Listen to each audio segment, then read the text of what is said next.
கணவரின் செல்போனை எடுத்து பார்த்த மனைவிக்கு அடுக்கடுக்காக காத்திருந்த அதிர்ச்சி.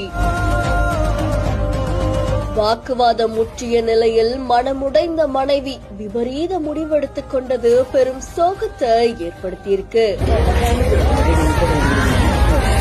வடசென்னை தண்டையார்பேட்டை முத்தமிழ் நகர் பகுதியில வசிச்சுட்டு வந்தவங்க தான் 30 வயதாகக்கூடிய நவீனா அப்படின்றவங்க. இவங்க நம்பிராஜன் அப்படின்றவரை காதலிச்சு கடந்த 7 வருஷத்துக்கு முன்னாடி இவங்களுக்கு திருமணம் ஆகியிருக்கு. இவங்களுக்கு 6 வயசுல ஒரு மகனுமே இருக்காங்க. இந்த நிலையில கடந்த சில மாசமாவே கணவர் நம்பிராஜனுடைய நடவடிக்கையில சந்தேகமடைஞ்ச மனைவி கணவருடைய செல்போனை எடுத்து சோதனை செஞ்சு பார்த்திருக்காங்க. திருமணத்தை மீறிய உறவுல இருந்ததை பார்த்து அதிர்ச்சி அடைஞ்சிருக்காங்க. இது தொடர்பா அடிக்கடி நவீனாக்கோ நம்பிராஜனுக்கோ தகராறு ஏற்பட்டிருக்கு. இது தொடர்ந்து கடந்த சில நாட்களுக்கு முன்னாடி இந்த சண்டை முற்றிய நிலையில நம்பிராஜன் நவீனாவை தாக்குனதா கூறப்படுது. இதுல மனமுடைஞ்ச மனைவி அதிகாலை 4 மணி அளவுல அவங்களுடைய வீட்டுல இருக்கிற அறையில விபரீத முடிவெடுத்திருக்காங்க. இது தொடர்பா நவீனாவுடைய குடும்பத்தினர் அளித்த புகாரின் பெயர்ல காசிமேடு போலீசார் இப்போ விசாரணை மேற்கொண்டு வராங்க அப்படின்னு தெரிவிக்கப்பட்டிருக்கு. நவீனாவுக்கு திருமணமாகி 7 ஆண்டுகள் முழுமை பெறாததால தண்டையார்பேட்டை ஆடியோ விசாரணைக்காக இந்த வழக்கு சென்றிருக்கு.